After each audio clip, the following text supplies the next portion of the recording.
Friends, I'm offering 3 game-changing moves for today. What does that mean with watercolor? As I'm petting Miss Peaches because she is so cute, I just wanted to give you guys some encouragement, some tips for the week on things to focus on to maybe improve your watercolor painting. That is the hope, the point. Oh, don't hit my camera.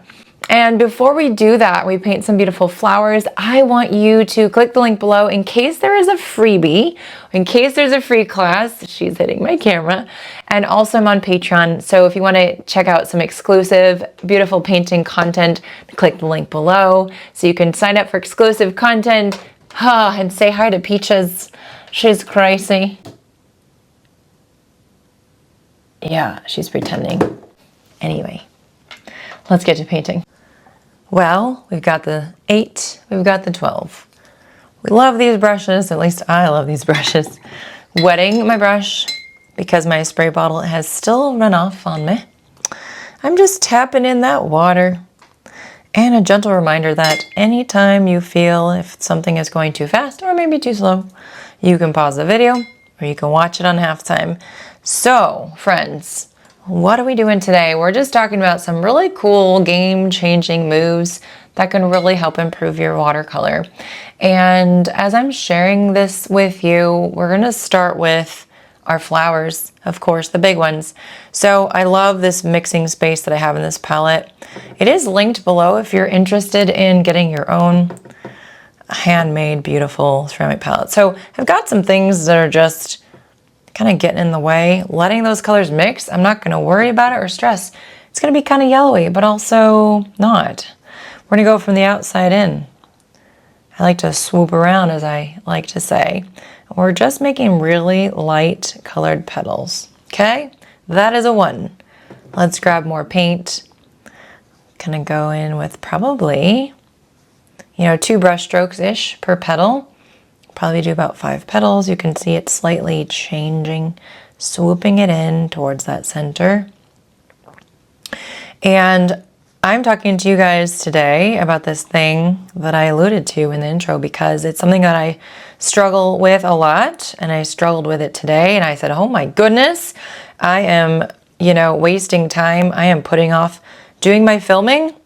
This is an issue. I know exactly what the root of it is, so let's talk about it today. So it's the fear of the blank page, friends, okay? While this is wet, I'm going to take my small brush, and I'm just going to grab some very thick orange. That fear of the blank page, what does that mean? So for me, we're going to dab in and just let it spread. For me, it's been just getting started on my painting. And I do this a lot. I go and do paperwork, I do emails, I check a bunch of stuff, see what social media is doing. And I really started to realize that I am putting off doing these basic things that I need to do. And I thought, my goodness, this is a problem. I know I'm not alone. Let's grab some alizarin crimson in it whatever way you can. Nice, thick or thin, whatever you want. I'm going kind of a medium value, and we're going to do the same type of thing over here in the front, so just allow them to touch too. That's okay. Watercolor spreads so pretty. So that fear of the blank page is what keeps us in avoidance of not wanting to sit down and practice our art that makes us so happy. We're afraid to start. We're afraid of what could go wrong. We're afraid. It's fear. So today we are talking about 3 things that can help with the fear of the blank page. Of course, just starting, right? I sat down finally and started, and I knew what I was going to paint, and I knew what I was going to say. But it still makes sometimes the process intimidating when we are afraid of, it's really just making something that's going to feel like a mistake to us. I'm going to do a fairly nice thick version of this color here for a side-facing flower. So I'm just swooping it around. And it's open, you can't see the inside. So what are some of the anecdotes? I mean, one of the big things is to begin with a gentle narrative. Just think about what makes you happy about painting. So when I'm going to grab some kind of peachy, orangey colors. Let me get that going and then I can keep talking. So some pink and some orange. And that's a good combo for me. Let's see, this really spread a lot. We're just gonna embrace what that is. Actually, before we do anything else, let's do a little wet on wet with this thick paint here around the center, okay? Just see what happens with that. So, just gently starting with that narrative of, I'm really excited to paint. Like, why do you like to paint? You know, what brings you joy about it? I'm gonna be doing this asymmetrical look. I think I'm gonna do kind of a rose. So I'm gonna do these little circles here and just start to go around. Just go fast. If you go slow, you're gonna overthink it. Kind of wobble your brush around, leave some white space. We're gonna call this a bit of a rose, but we're not going to overthink it. And we're not gonna overdo it either, okay? Just a quick little zhuzh of a flower, I don't know. Let's do a side facing too over here. And so I start to think about, I love watching the colors spread together. This feels nerve-wracking to me that it's going so much, but I can remind my brain it's not scary and I can embrace it because it's just what's happening with the watercolor. And I didn't try to control it. I didn't try to use less paint and less water so it wouldn't flow everywhere. So this is the result of my own actions and I can embrace it. I'm gonna do another side facing here. It's all good, friends. So remind yourself what you love about your painting, why you show up to do watercolor, excuse me, what you get out of it too. Let's do some yellow. Just making this up as I go, kind of putting things together. Let's do a side facing here. And, how do you feel when you're done with a painting that you really enjoy? I think you probably feel accomplished, pretty satisfied with yourself. Let's do a vase. It's going to be very simple. I'm going to pick, my classic turquoise. I think that'll be great. And I'm just going to lay those colors down pretty quickly. It's mostly covered here, so we're just going to kind of go with the flow and rounded front here. I know that there's a lot of wind today. You might hear that. And there's also a lot of light change. So there's going to be some differences in the lighting of this video. And although we can always try to edit the best we can with the sun coming out and then going away in the clouds, there's going to be some flashes of light. So just letting you know, it is what it is. I'm embracing that too. I can't be fearful of not having what I think is a perfect painting and a perfect video. All right, we're just spreading this paint around and letting that red go everywhere and just letting it be. And we're gonna move on. We're gonna put in some stems and then see where we're at with this whole thing. So I've got my number 8. But you're wondering, what's another good tip for not fearing the blank page? So seeing the beginning of your painting, probably should have said this at the beginning, but anyway, we can still see this as the beginning. Seeing the beginning of your painting as a warm-up versus like this final piece that must look a certain way. So, and you know how we tend to kind of not love the way our painting is turning out right at the beginning because it doesn't have the depth, it doesn't have all the details, it doesn't have the second or maybe third layer. And we start to judge it as if, oh, it's just awful because, well, it doesn't have all the details that we're waiting to put in. You've got to be patient. You got to wait for that to happen. So just think of it. This is all warming up. Maybe that first layer is a warm up, just getting into your painting, and it's going to help you. I think it's going to help you loosen up and embrace whatever happens. I want to put in something else here. I want to put it like a side facing over here with a really thick version of color, just to change it up a little bit. And let's do one over here too. So I do love asymmetry. I think it's so pretty. And it just reminds me to embrace the things that don't seem perfect, even when we think we need things to look perfect. Stems, let's do our stems. I like to keep them wonky. I don't want to be stick straight, just fun. Okay, so when you have this going on, take a breath, pause, kind of look and see, what else do I need to add to this? What do I need to change? I would love to do some vines, I'd love to do some foliage. And I think I'm gonna put my shadows in next though. So I'm doing shadows a little differently today. Grabbing this dark color. This is my beautiful Payne's Gray. And we're gonna go in dark and we're just going to dab in some shadow color. And we're gonna leave some white space here and there because maybe there's some, you know, white space that's left that's coming through. But these are not gonna be realistic. They're just fun shadow shapes. So just try it out. Be brave.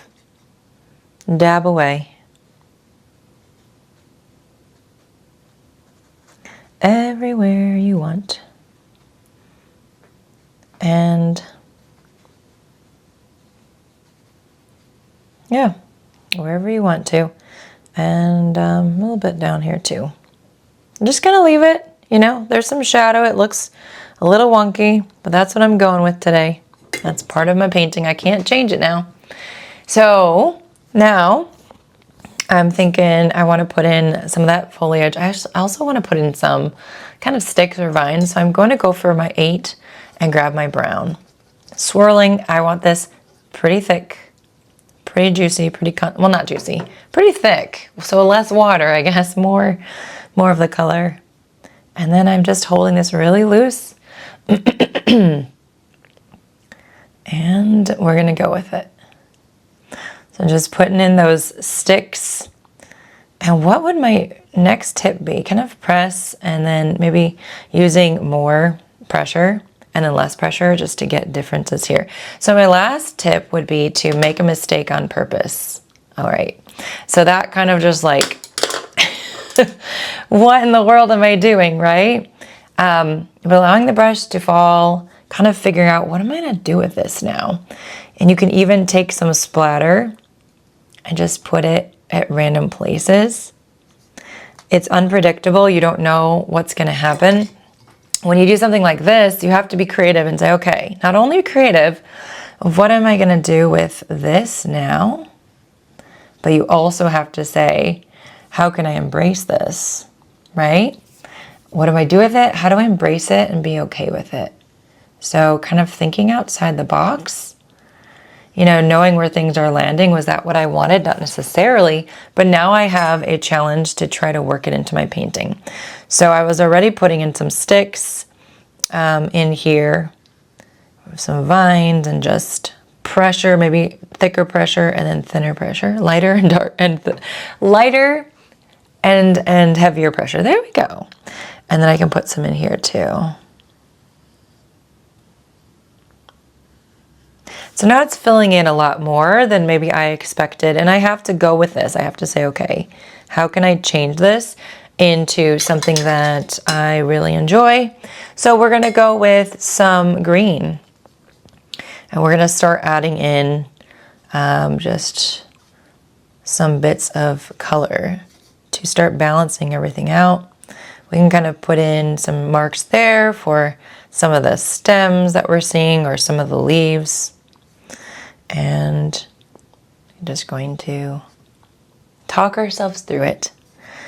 But the mistake thing is kind of an interesting piece because it really helps us to start letting go of what we hoped for, what we expected, and also gives us a task of creative thinking. So I'm going to dry this and then we'll come back for some details. So I like to grab my bigger brush and start putting in layers of more color, slightly darker maybe, a lot of liquid here. And then I'm just using more the side of the brush and I'm going to kind of do that same sweeping motion that we already did. But I'm putting in a second layer of color. And now I see Miss Peaches is knocking at the door. If anyone knows Miss Peaches, I gotta let her in. Oh, Peaches, you sure know how to ruin a video. Or maybe save it. Peaches! Okay, so close. You like cacao? All right, she's been let in and she'll be much happier. We will all be much happier now. All right. So a few little marks here. Just keeping it really wet with that. And then for this one, taking the smaller brush and just kind of grabbing whatever colors you want. Pink and orange mixed together works if you want to do that. Hi Peaches, how are you doing? And just putting in a little bit of extra color for some shadow. This doesn't have to be perfect and it doesn't have to match, just a little bit goes a long way. And then over here too, putting in some quick marks. I love this bloom right here. I think it's so pretty. And I don't want to cover it, so I'm not gonna. And then over here, you can see how just putting in these quick little marks creates a lot of fun and just that billowy look. Lots of layers, so pretty. This one has a lot of blooms. I like that texture. I don't want to cover that either. And then here, just a little bit of orange, like a yellow orange to complete that. And then we've got these ones that are really light. And I think I'm just going to keep them how they are, but add in those centers. We'll do a dark green for this. And take off the hair. And I'm just gonna do these little marks from the outside in for my center. Hi Peach, are you looking for something? She's so funny. She's so funny. Okay. And then, yeah, if you want to, you can start to darken up some of your stems. And I made a mistake there where the green went over the flower, but I'm going to embrace that. I make mistakes too, you guys. And I get nervous over them, which is why we're speaking about this today. I just kept avoiding it, did not want to sit down and film, which I find that I tend to do at the beginning of my days when I'm working in the studio. And that frustrates me because I often have so much to do. And I am getting work done, but it's like, just go for it. Get it done. Don't put it off. So the fear of the blank page is definitely real. It's in my life as well. Let's put some little marks here just to connect that together. And this one I'm just going to dab. A little bit of green will spread. And that's fine. All right, and a little bit here. And a little bit here. So take a look at your painting. What are you liking? What's working for you? I am going to, what am I going to do? Grab a little more green. You can see this is migrating. The pink and the brown are just having a party. So a few more little streaks to kind of fill in some of those white spaces for your bouquet. And there's a lot happening. Now, this is all kind of disappearing. I do think, though, I want to put my stems in, like see them as if this is more transparent. So I'm going to put those in right now. Putting in these stems, just kind of crisscrossing them around. And then grabbing some brown.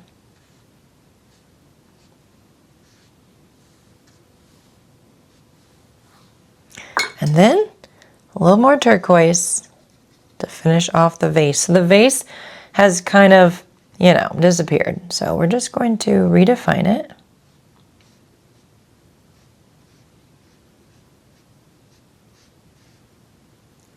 And then clean, damp brush.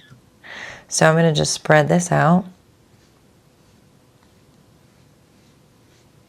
And then if you want, you can just put in a few streaks of that color, just kind of blend.